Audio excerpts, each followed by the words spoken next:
Donc ça, vous disiez, c'est le Roquefixade, le village? Le village de Roc... Non, En bas, c'est le château.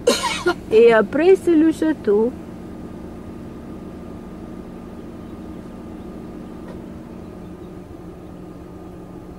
Les cathares sont descendus juste de là, juste en bas. Ok, on y va. Bon, Oui. ok. Les cathares sont devant nous. Ah ben je pensais que tu savais. Justement. On va demander. C'est pour ça que je t'ai demandé. Moi j'aime l'aventure. Alors on va Raconte-moi dans le un village. rendez-vous avec le maire. Mais écoute, c'est que le maire. Hein? Oui. C'est pas Dieu. Dieu c'est moi de toute façon. Voilà, Dieu c'est chacun de nous. Donc, mais c'est pas Dieu, Attends, tout simple. qu'est-ce que c'est ça? On va revenir plus tard au château. Allez, je vais demander ici. Voilà, c'était... Mais c'est en bas de chez lui. Alors il faut rester sur la route et puis Oui. monter par À le pied, à ouais. pied. Tu te gares au niveau du lavoir. Hein. Ok. Voilà, et ben, tu vois, nous on va aller à la cabane, donc on va passer à côté de chez vous. Ok. Ben, c'est ça, il faut un équilibre. Hein. Bonjour. Le lavoir c'est juste en bas. C'est bon. Nous on va se garer. Alors, Ici, c'est ici, le petit sentier là. donc, ouais, on est là. Au niveau du lavoir. En fait, il y avait deux lavoirs.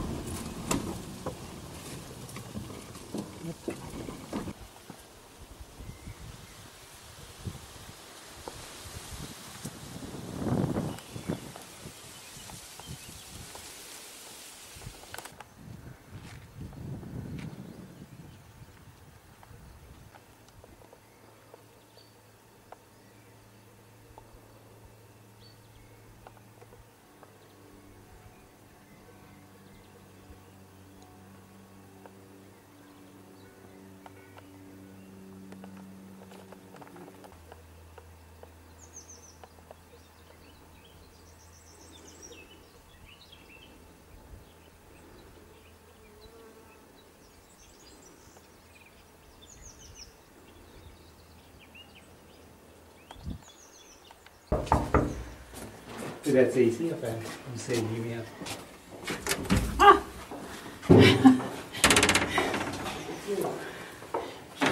Merci d'être venu jusqu'ici. Bonjour. Filme-tout. Vous êtes Bonjour. Une cinéaste dans le son.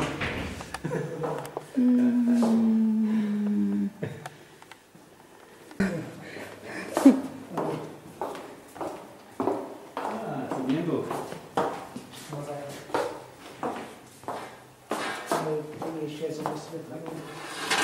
C'était un petit paraclis ici.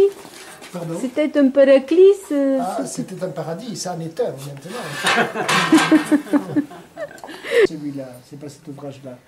Et dans cet ouvrage-là, ce n'est pas dit, mais le personnage romanesque qui donne un fil va vers les Balkans et vers la Bulgarie là-bas. Je ne sais pas si vous l'avez bien entendu, mais c'est ça que... Voilà. Oui, voilà, moi, je vous ai porté justement les racines des cathares, des Bogomils. Oui. Non, mais c'est vous qui allez me parler d'abord. C'est le bleu des maisons dans les montagnes bulgares. Voilà. C'est ça le bleu. C'est le bleu. Non, le bleu azur. Ah, celui-là, oui, Oui, c'est la c'est le... Méditerranée. C'est Je le... vous enfile, attention. Hein, je vous enfile. Montagne exceptionnelle. Alors, dites-moi ce que c'est votre film sur les Bogomils.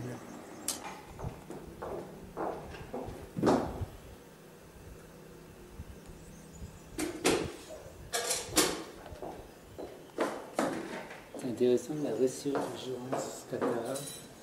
Et puis il y a Maria qui dit. Ah, je vois. Oui, alors? Je porte le thé rouge. Et c'est quoi Alors, le thé rouge, c'est le thé qui ne vous stressera pas, Oui. parce qu'il est fait avec l'écorce du théier, je crois, si je sais bien, et pas avec des feuilles. Voilà, Et pas? avec des feuilles. Ah, avec l'écorce de l'arbre, un peu de l'arbuste et pas de... Oh, merci D'après ce beaucoup. que je crois savoir. Hein. Mhm. Et dans l'écorce, il n'y a pas de théine. Eh bien, il semble que non. Ah, merci beaucoup. Voilà. On va laisser 2 secondes infuser. Mhm. Voilà.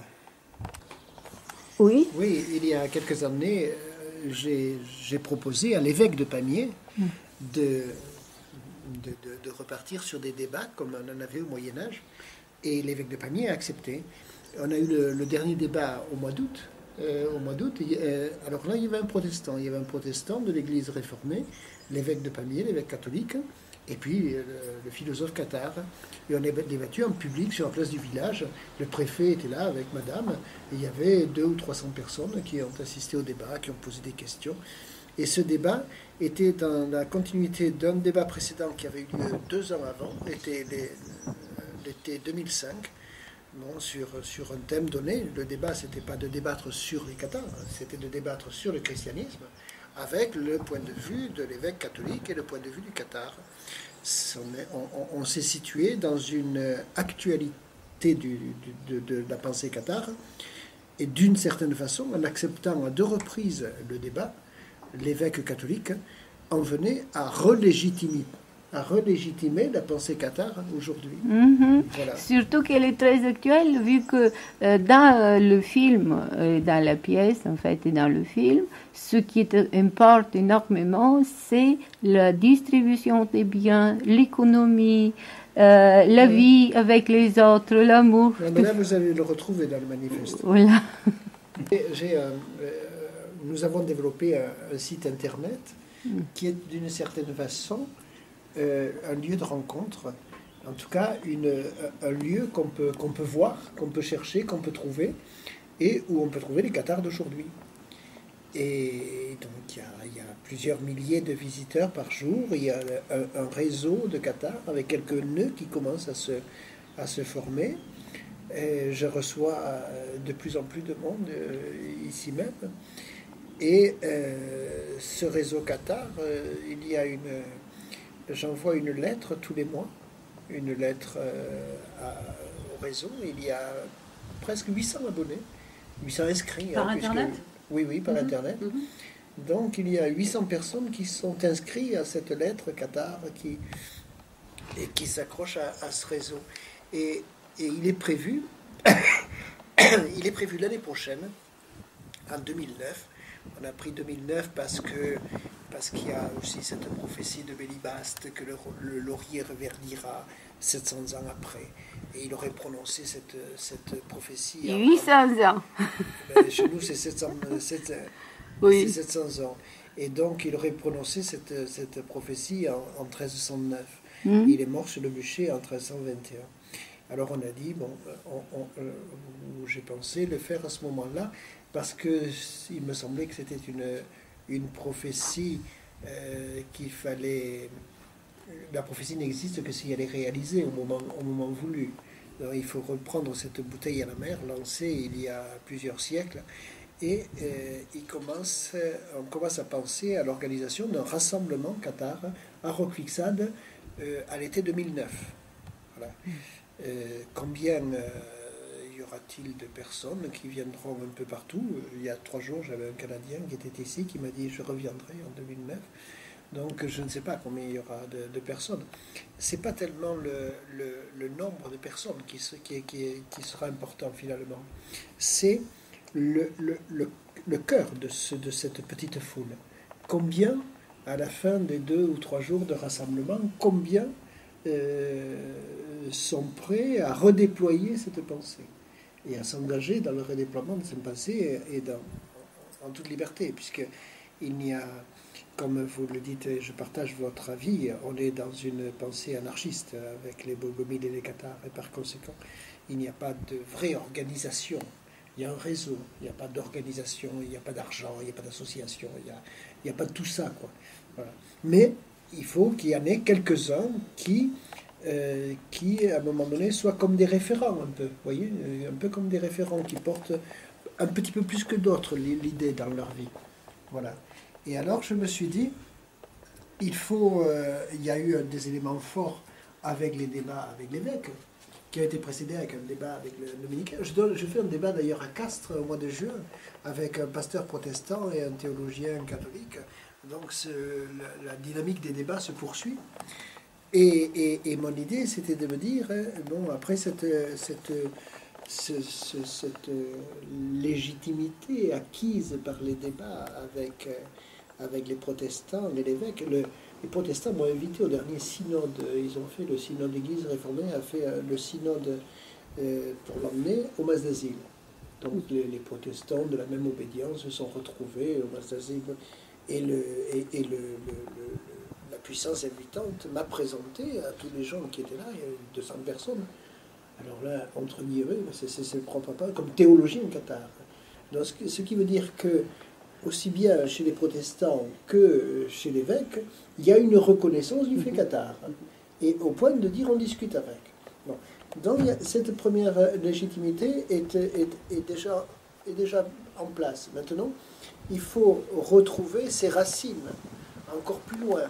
Et je me suis dit, il faut aller en Bulgarie, avoir une tête de pont, un point d'appui pour trouver quelqu'un qui va éventuellement m'accompagner, me faire rencontrer pendant 15 jours, peut-être 3 semaines, mais on va dire 15 jours, qui va me faire rencontrer les bogomiles de là-bas, pour que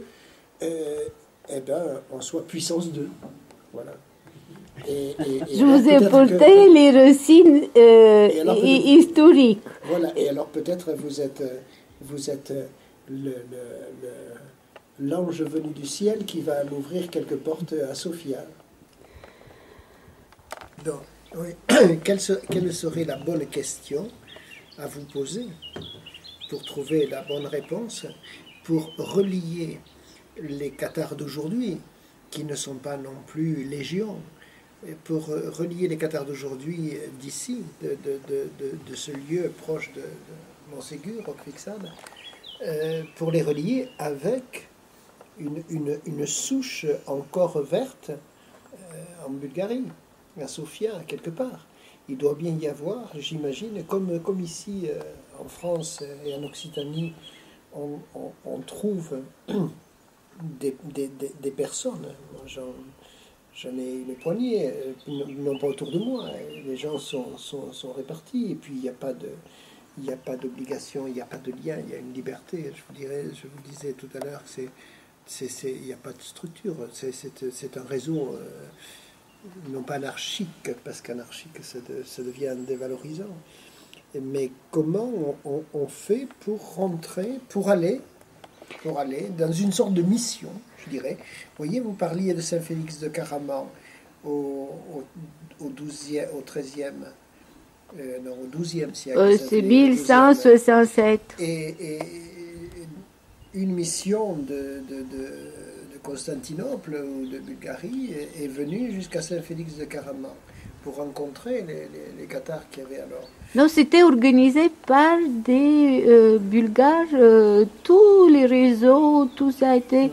En fait, les juges avaient donné les lois en bulgare carrément. Et j'ai un ami qui, dans son acte d'achat du XIVe siècle, c'est écrit en bulgare carrément, Pateka, le droit d'aller chercher l'eau à travers... Alors, comment fait-on aujourd'hui le sentier pour allonger le sentier cathare jusqu'en Bulgarie, pour allonger le réseau cathare jusqu'en Bulgarie, et pour aller prendre les premiers contacts avec...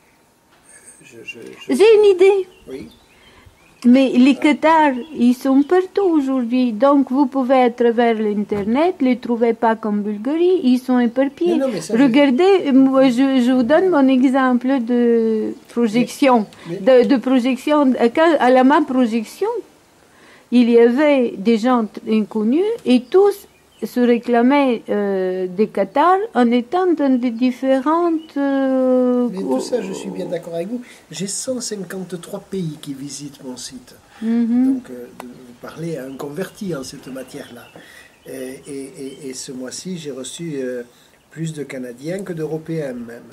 Donc, je suis bien de votre avis, qui sont dans le monde entier. Et moi, ce que je voudrais faire,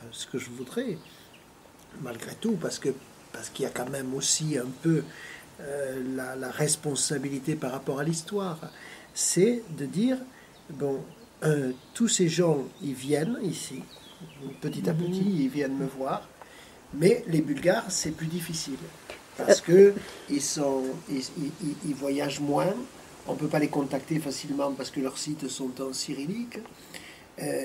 Comment établir le contact? Et je me suis dit, il faut aller les voir. Voilà. Vous cherchez des Bogomiles d'aujourd'hui. Voilà, les Bogomiles d'aujourd'hui, je ne cherche pas des historiens qui vont me raconter l'histoire des Bogomiles. Mais ceux qui regardent un film sur les Bogomiles sont déjà des gens qui sont désireux d'être des Bogomiles. Donc ce que vous faites, c'est vous projetez les Bogomiles ou les aimés de Dieu, comme disaient les gens, sont de nouveau à Paris 800 ans plus tard, mon film. Oui, Et tous les gens qui viennent, vous les cooptez. Mais ça c'est déjà intégré, ça. Et donc c'est le seul moyen. Moi, je trouve qu'il faut Mais que les les... Bulgares, comment on les fait venir? il y a eu des Bulgares à ma projection, mais le film il est en français et le texte est en français. La première version seulement est en bulgare. Je vous dis, les Bulgares sont maintenant dans le monde entier. Donc c'est très difficile de trouver des Bulgares Bogomiles sur place, qui en plus aient le temps de s'occuper parce qu'ils appliquent les idées bogomiles dans le pays, ils travaillent dans ce sens, mais ils n'ont pas le temps ni de voyager, c'est la vie est dure. Il a fait l'objet d'une recommandation de lecture et d'une critique à France Culture. À France Culture, au début du mois de mars, dans l'émission Les vivants et les dieux de Michel Cazenave. Parce que Michel Cazenave est un esprit libre. Et autrement, je comprends bien. Je me souviens quand j'ai envoyé le manuscrit du journal initié, je l'ai envoyé chez Albin Michel, le directeur de la revue, de la collection Spiritualité, m'a répondu que non, qu'il ne publierait pas parce qu'il n'était pas d'accord. Mais qu'est-ce qu'il a dit? Le critique? Parce qu'il n'était pas d'accord. Et 8 jours après, j'ai lu, je me suis rendu compte qu'il était chroniqueur sur le monde des religions, avec un a priori catholique fort, quoi. Voilà. Mais le pape, n'oubliez jamais, c'est tout énorme. Le pape s'est excusé 2001 pour toutes les inquisitions. Sauf le Qatar. Toutes les inquisitions, si, il les a inclus. Ah, mais il n'a pas prononcé le mot. Il n'a pas prononcé le mot, mais il n'y a pas eu plus grande inquisition que celle contre les Cathares. Oui, mais celle-là, elle est un peu gommée, et je pense que je n'y vois qu'une seule raison pour laquelle elle n'a pas été évoquée d'une façon claire, c'est que l'ordre des Dominicains existe toujours. On ne peut pas demander un pardon sincère sans dissoudre l'ordre. Eh oui. Imaginez les Allemands demander un pardon sincère en conservant un parti politique nazi. C'est pas possible. On n'accepte pas le pardon, quoi. Alors, Mais justement, moi j'allais demander, parce que bon, on parle de Jésus, on parle de ça, mais Jésus il était juif au départ. Ah mais oui. Et donc oui, moi je voulais savoir quel est le lien. Le lien avec quoi? Avec les juifs. Le lien cathare et juif. Mais il n'y a pas de lien. Toutes les minorités sont acceptées au même niveau. À l'époque, Non, le lien, Pareil. c'est le lien, la source, effectivement, la source de la révolte contre la loi, c'est Jésus. Mais oui. Mais ensuite, il y a, en tout cas pour moi, il y a l'interprétation de Paul, qui est aussi juif, mais qui, lui, va semble-t-il, déploie la pensée de Jésus de façon universelle et de façon plus catégorique. Parce que lui, il abroge la Torah. Alors que Jésus ne l'abroge pas. Jésus, il l'interprète. Paul l'abroge, carrément. Et les disciples de Paul, au IIe siècle, qui sont les disciples de Paul? Les disciples de Paul, c'est Marcion.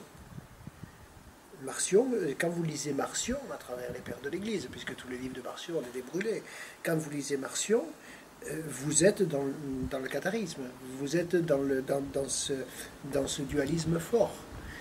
Et c'est Marcion qui s'est recommandé de Paul. C'est aussi les gnostiques qui se sont recommandés de Paul. Et on ne voit apparaître Justin, père de l'Église, qui écrit au IIe siècle, ne parle jamais de Paul, il l'occulte totalement. Ce n'est que à la fin du IIe siècle que l'Église proto-catholique, on va dire ça comme ça, récupère Paul dans un esprit de récupérer l'ensemble du christianisme, récupère Paul parce qu'il ne faut pas le laisser à Marcion, à l'église de Marcion, néognostique. C'est un trop gros morceau à leur laisser, quoi. Voilà. Et qu'est-ce que vous pensez de Slavoj Žižek? De qui? Slavoj Žižek. Alors, je ne sais pas de qui vous parlez. Là. Slavoj Žižek, c'est un philosophe slovène. Non, je ne le connais pas. Il n'est pas arrivé jusqu'à Roquefixade, je suis désolé. Moi non plus. Mais je dirais Comment il s'appelle? de Montfourcat. Montfourcat. Parce qu'il est comme une fourche quand on le voit Ah. depuis l'Est. Ah, et il a quelle hauteur? 2000. 2000. 2007. 2007.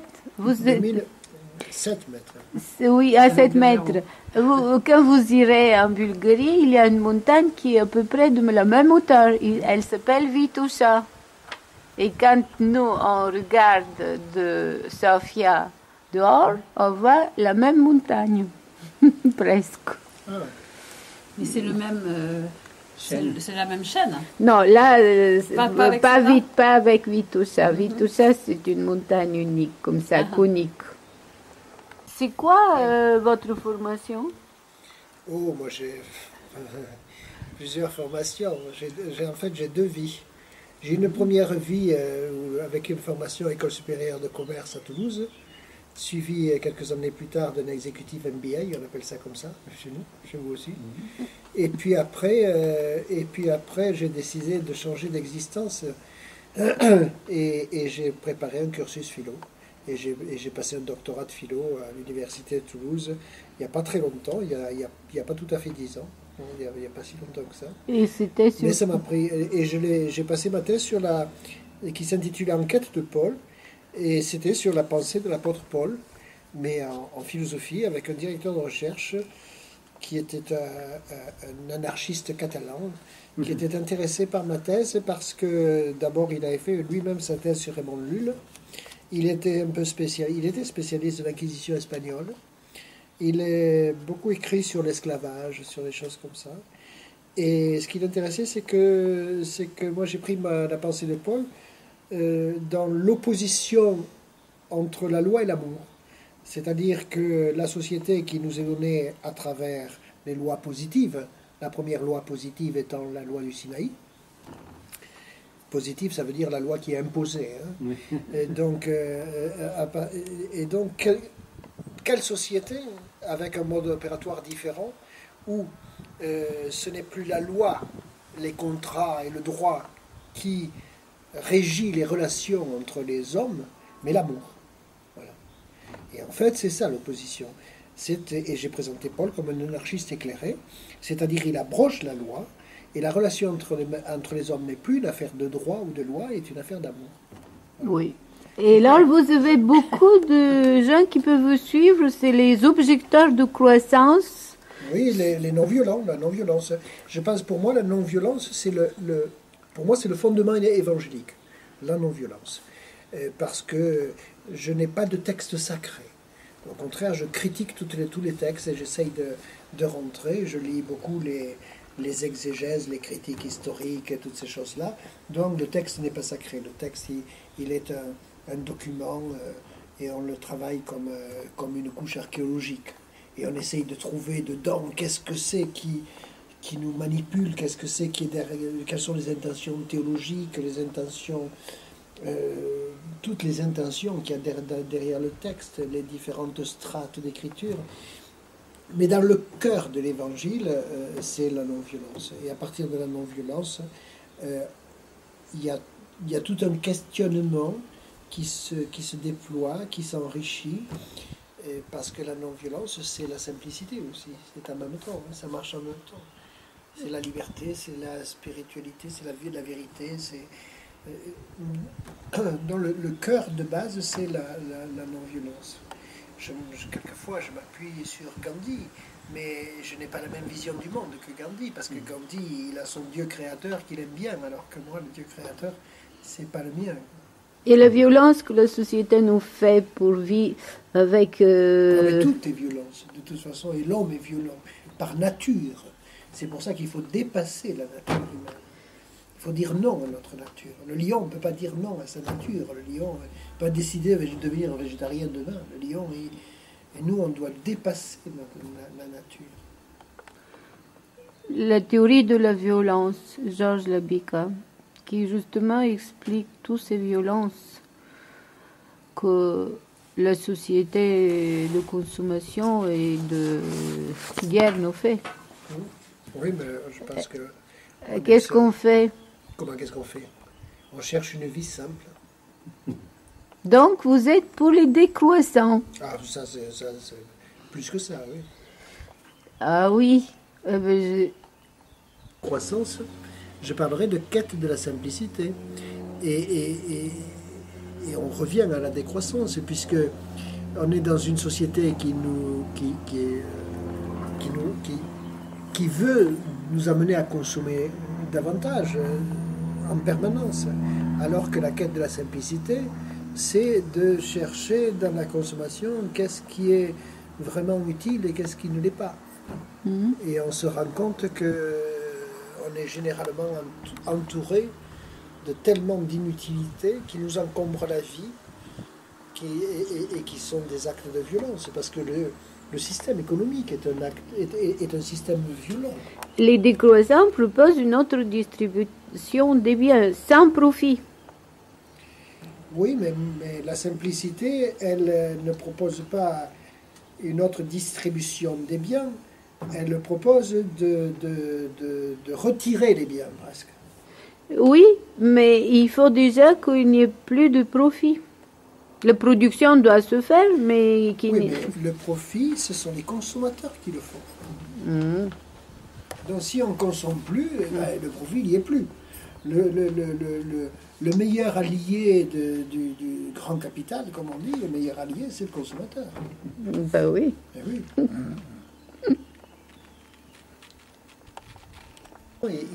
Il faut réduire, mais c'est tout un cheminement de vie, hein, on n'est jamais arrivé, et on fait des progrès tout le temps, mais bon, les gens ne sont pas dans une dynamique de vie simple, ils sont dans une dynamique de consommer plus, hein, travailler plus pour consommer plus, c'est ça le truc.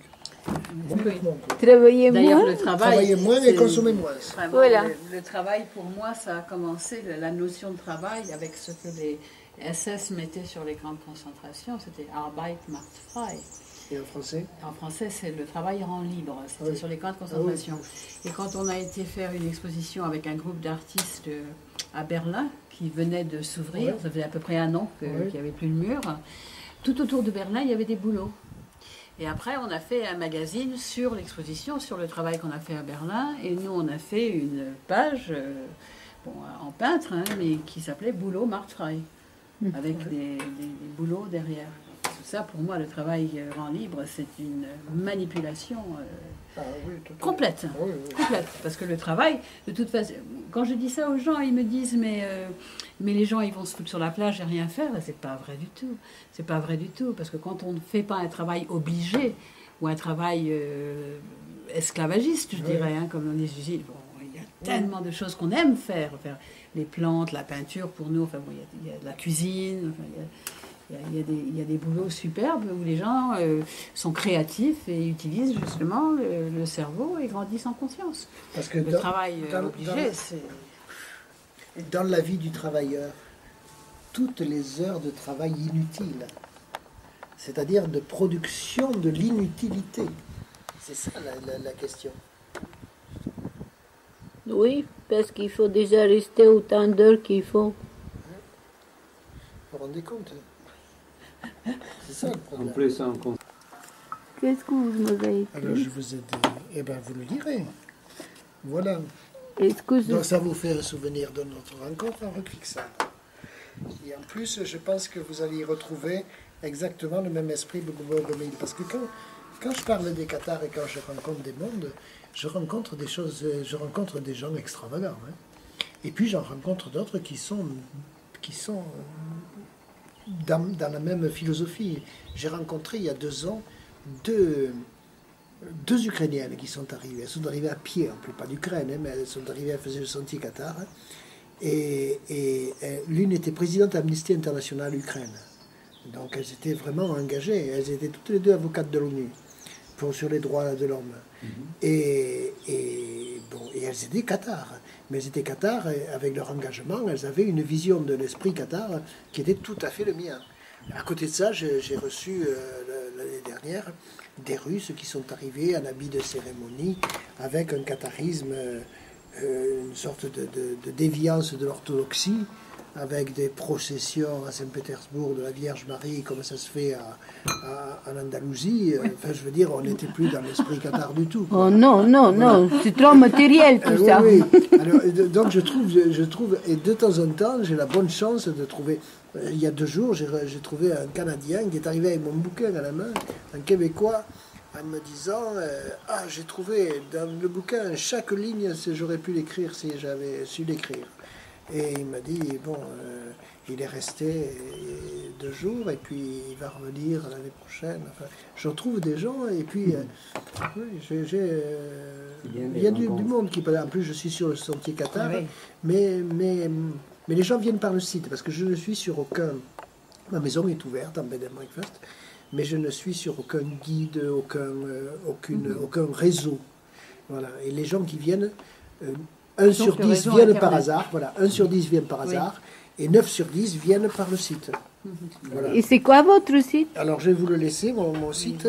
Voilà. Alors, simplement, c'est mon courriel qui a changé. J'ai rajouté 08, mais peu importe, vous le trouvez sur le site, mon courriel, mon adresse. Et vous faites quoi exactement comme fonction par rapport au Qatar?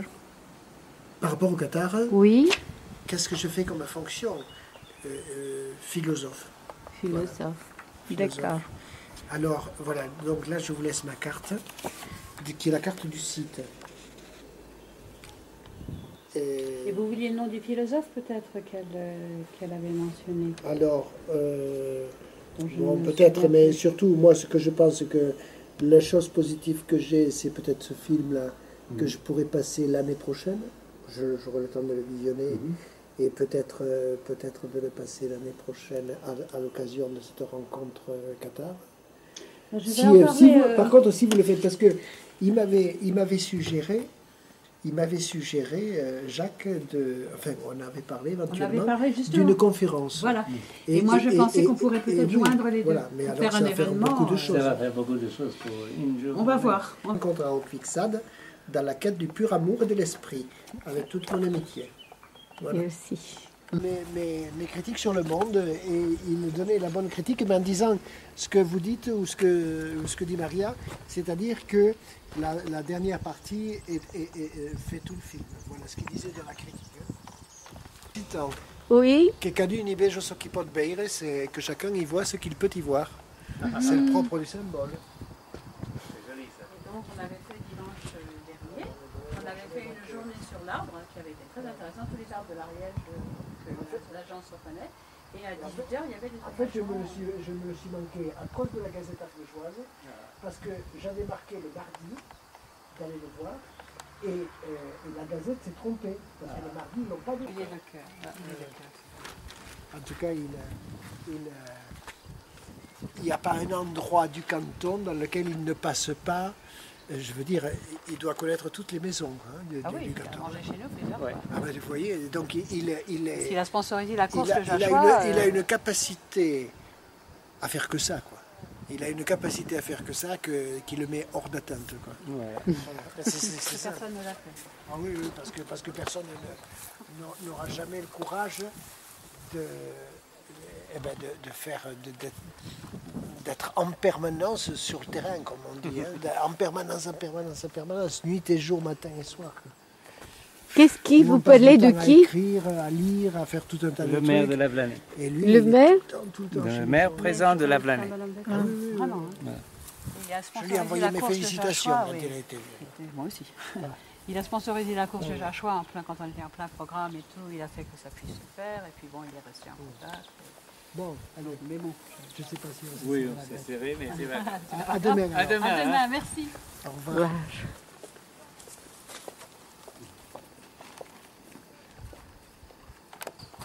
Ah, c'est une bouse.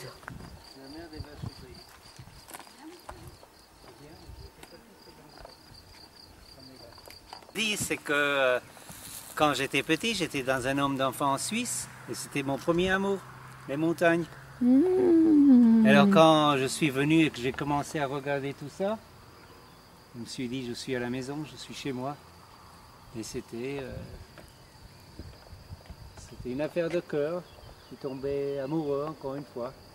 Je suis retourné à ma source. Voilà.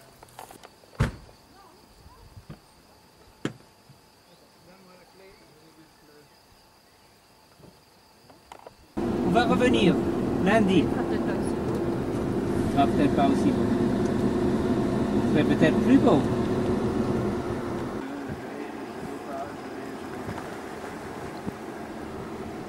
Et après, elle dit que je conduis mal. Hein. Le problème, c'est que...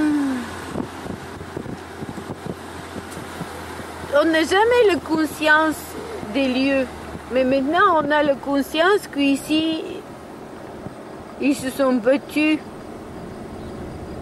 pour rien, pour des religions. En fait, pour la richesse du pays.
Tu vas attraper froid.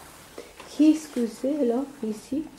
C'est la maison de Joël et c'est elle qui a fait tous les murs partout. C'est elle qui a fait les peintures aussi.